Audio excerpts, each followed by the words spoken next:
Hi everybody, Mr. Murray back again with lesson number 2 for this week. It is Graphing Polynomial Functions Investigation. We're going to talk a little bit about degree and leading coefficient and a few other things we're going to get into in this lesson. So let's start off with degree and leading coefficient. Here's your equation, a of x equals 4x cubed minus 2x plus 7.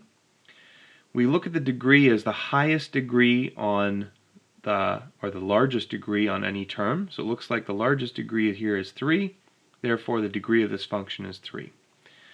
Leading coefficient is the number or the coefficient in front of that highest degree. In this case, that would be 4. So the leading coefficient here is 4 with a degree of 3. In the next function, it's not in order, so we're going to do some rough work to make sure this is in order first. We'll write these in order so that negative x to the 5 is the highest degree, and then descending from there. That means that the degree of this function must be 5, and the leading coefficient that's attached to that must be negative 1. For this function, it's a little different because we don't have this in expanded form, it's in factored form. So if we were to expand this out, just the x terms only, mind you, we don't need to expand the entire thing out. The x terms only would be this x squared times this x times this negative 3x times that x. And if you multiply those out, you get negative 3x to the 5. Well, if that's the case, then that would end up being our first term in the expansion of this entire thing. There would be other terms for sure, but that would be the first term. That means that the degree is 5, and the leading coefficient is negative 3. Same thing with this one, and we are in factored form right now. We don't want that in factored form. We're going to change it by multiplying out the coefficients and the variables. So we have 5. We have this x, but it's being raised to the 3rd power. So we want to take this x and cube it. Then we have this x squared, but it's being raised to the 5th power. So we want to take x squared and raise it to the 5th power to see what the actual exponent would be. 5 times x cubed times x to the 10 is x to the 13 with a 5 out front. That means the degree is 13 and the leading coefficient must be 5. Take a look at these graphs. If you need to pause here just to examine them, might be a good idea. Let's take a look at these graphs and figure out what is going on with all of these degrees as they keep increasing.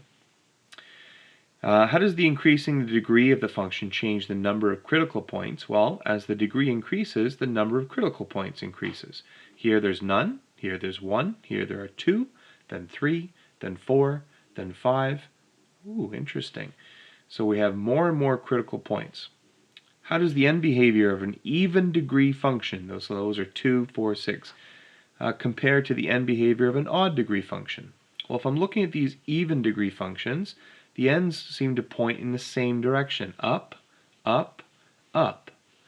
But in odd degree functions, the ends point in different directions. Left, right, down, up, down, up.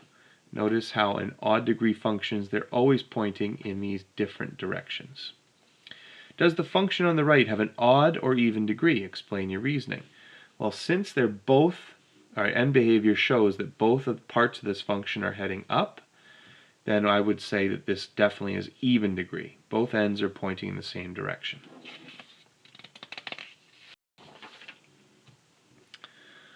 Now let's take a look at these 3 graphs. And notice that the first graph has a positive leading coefficient, the second has a negative leading coefficient. Positive, negative, positive, negative.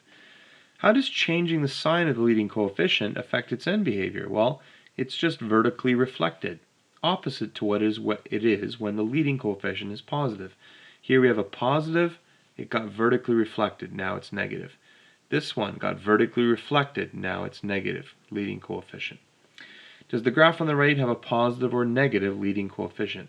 I think it has a negative because it's moving from quadrant 2 to quadrant 4. The other ones that I saw before were moving from quadrant 3 to quadrant 1. That's when they had a positive leading coefficient.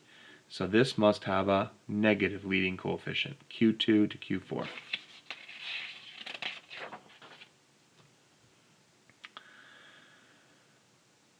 X-intercepts. Take a look at these next. If you need to pause the video here, do so you can have a look at each one of these to see what's happening.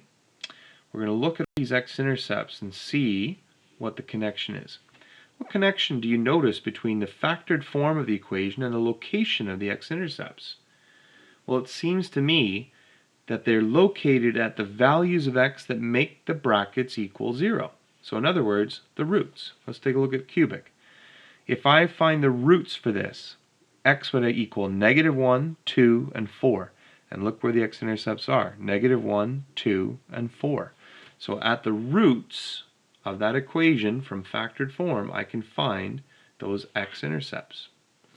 State the x-intercepts of this function g of x. Well, let's let g of x equal 0 and solve each of these 3 or 4 factors.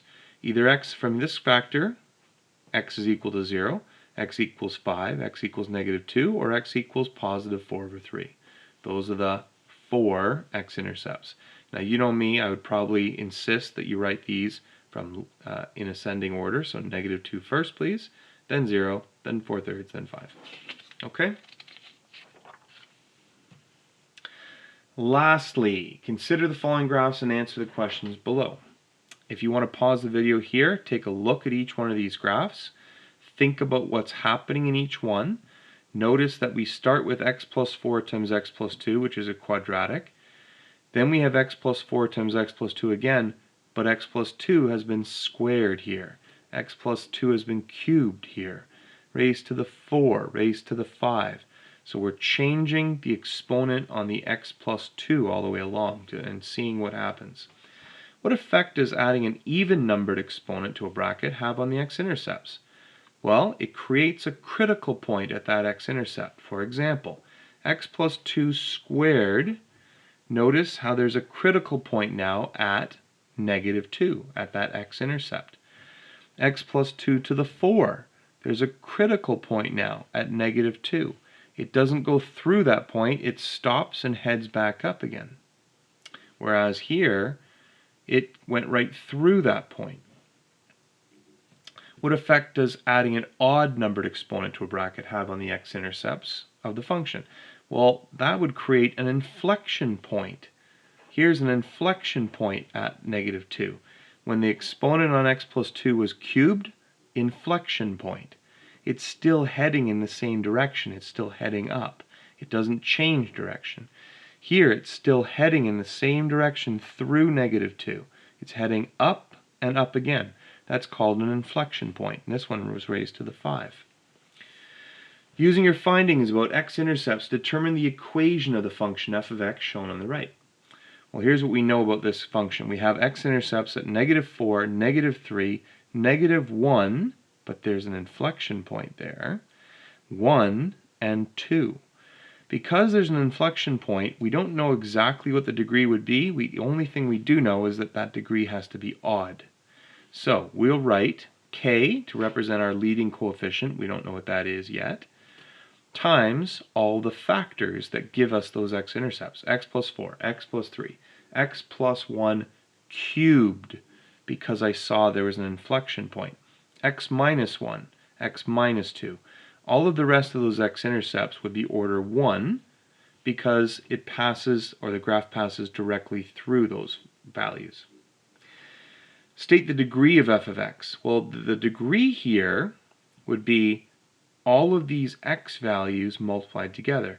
X times x times x cubed, don't forget, times x is x to the 7. Therefore, I would think that this is degree 7.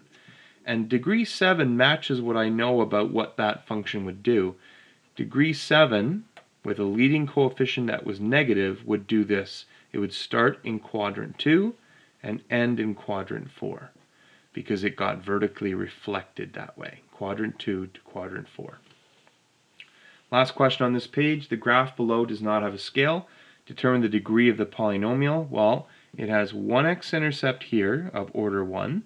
It has another one here, but it's an inflection point. I'm going to assume that's x cubed. That's the smallest power at least. And it has a critical point right here at this x-intercept. That means that must have been raised to an even power, like 2 or 4. We don't know exactly, but the minimum degree this could be is 6. It could be higher than 6, but it has to be at least 6.